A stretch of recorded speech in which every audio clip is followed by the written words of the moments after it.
방송인 박송 씨의 어머니가 법정에 서게 됐습니다. 단순한 가족사를 넘어서 사회적 이슈가 된 방송인 박송 씨 관련 사건이죠. 재판이 진행되면서 새로운 사실들도 하나 둘 드러나고 있습니다. 막내 동생과 막내 동생의 배우자가 참석했습니다. 우리 가족이 이렇게 파탄에 이르는 거는 다 큰형 때문이다. 우리 가족이 여기까지 올 수 있게 된 거는 다 박송 씨가 힘을 내서 우리를 위해 헌신했기 때문이다. 나는 박송 씨를 존경한다. 박송 씨는 누구보다도 가족에게 진실되었고 누구보다도 효자였다라는 얘기를 합니다. 막내 동생분이 얘기했던 박송 씨 덕분에 우리 집안이 살 수 있었고 박송 씨가 피고인 측의 처자식까지 모두 먹여 살렸던 것을 전 국민이 정말 증인이면 증인이니까 다 알고 있는 사실인데 가족 중에 한 명이 그 사실을 언급해 준 게 박송 씨 입장에서는 정말 모두에게 버림받지 않았다라고 조금이라도 좀 마음에 위안이 되지 않으셨을까. 박송 씨 관련 재판이 지금 진행 중인데요. 제가 이 얘기를 좀 박성배 변호사께 하나하나 질문을 드리기 전에 제가 미리 하나 정보를 하나 말씀드리면 박송 씨는 삼형제입니다. 지금 법적 공방을 벌이고 있는 첫째 친형, 그리고 둘째가 박송 씨, 그리고 잘 언론에 등장하지 않았던 막내 동생인데 박성배 변호사님, 막내 동생이 그제 재판에 출석해서 여러 증언을 한 모양이에요? 네.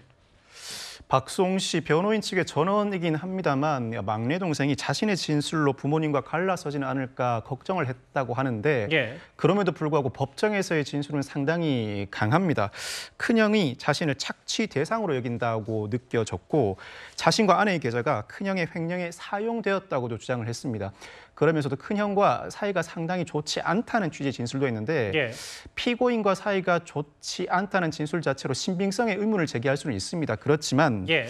적어도 큰형의 횡령의 의도나 고의를 입증하는 과정에서 검찰의 공소사실에 일부 부합하는 진술이 상당 부분 나온 것 같습니다. 예. 큰형 입장에서는 재판을 진행하는 과정에서 자신에게 재산을 관리할 뿐만 아니라 처분할 수 있는 권한이 있었음을 입증해내야 하는 책임이 있는데 가족 내부의 문제다 보니 여러 가족들이 법정에 출석해서 관련 진술을 하고 있는 것으로 보입니다. 그 과정에서 다른 가족들도 향후 재판에 출석할 것으로 보이는데 사실 큰형 입장에서는 가족들의 진실 공방보다는 자신의 처분 권한을 입증할 만한 물증을 제시하는 것이 이 재판을 유리하게 끌어나갈 수 있는 핵심적인 쟁점이라고 할 수 있습니다. 근데 이제 얘기를 좀 들어보니까 막내 동생이 일단 이렇게 되면은 박송 씨 편을 든 셈이 됐어요. 그러면 부모와 뭐 갈라설 각오까지 했다 뭐 이런 얘기도 좀 전해지더라고요.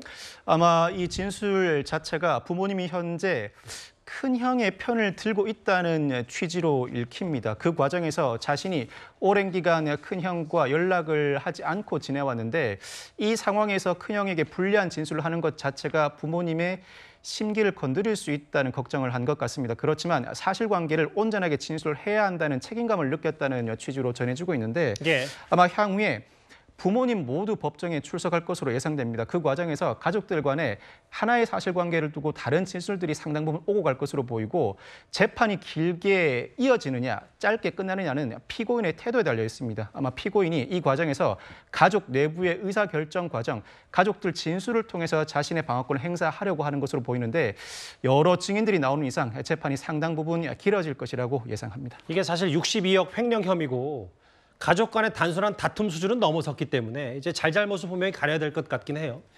근데 박 변호사님, 박송 씨의 친형, 그러니까 큰형이 이제 어머니를 증인으로 신청을 했는데 이거 저희가 어떻게 좀 받아들일까요? 일단 지난 재판을 마치면서 검찰은 박송 씨의 아버지를 다음 길 증인으로 신청했고 피고인 측은 박송 씨의 어머니를 다음 길 재판의 증인으로 신청을 했습니다. 예. 아버지를 검찰이 증인 신청했다는 취지는 사실 박송 씨 아버지는 박송 씨와 대립 관계에 있는 것으로 알려져 있습니다만 그럼에도 불구하고 검찰 측에 유리한 수사 자료가 있음을 방증하는 대목이라고 할 수 있습니다. 예. 검찰이 증인 신청을 할 때는 수사 단계에서 공소 사실에 부합하는 진술을 한 그 증인을 법정에 불러내기 마련인데 박송 씨 아버지가 부지불식 간의 수사 단계에서 박송 씨에게 유리하고 큰형에게는 불리한 진술을 했을 가능성이 있습니다. 이에 따라서 검찰이 박송 씨의 아버지를 증인으로 신청한 것으로 보이고 예. 박송 씨의 어머니를 큰형 측이 증인 신청했는데 이 부분은 박수홍 씨 측이 예상하지 못했던 대목 같습니다. 그러게요. 물론 법정의 증인으로 출석한다고 해서 바로 수사 대상이 되는 것은 아닙니다만 적어도 부모님은 재판에 관여시키지 않고 싶어 했던 것이 박수홍 씨 측의 입장이었던 것 같습니다. 그렇지만 큰형이 어머니를 증인으로 신청했다.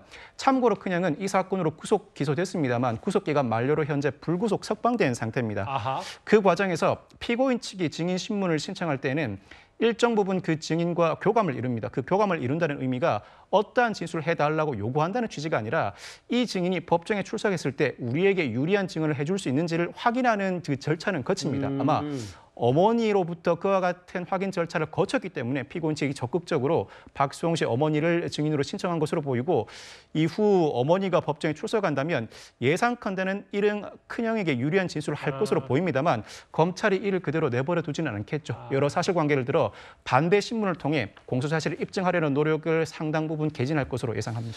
사실 뭐 시청자분들도 잘 아시겠지만 방송인 박수홍 씨의 어머니가 한 예능 프로그램에 뭐 계속 고정 출연자로 등장을 했었고 관계가 좀 돈독한 면이 많은 얘기로 좀 나왔기 때문에 법정에서 또 어머니를 마주한다는 사실이 좀 안타깝다는 게 박수홍 씨 얘기거든요. 일단 친형 측이 증인으로 신청한 얘기가 있습니다.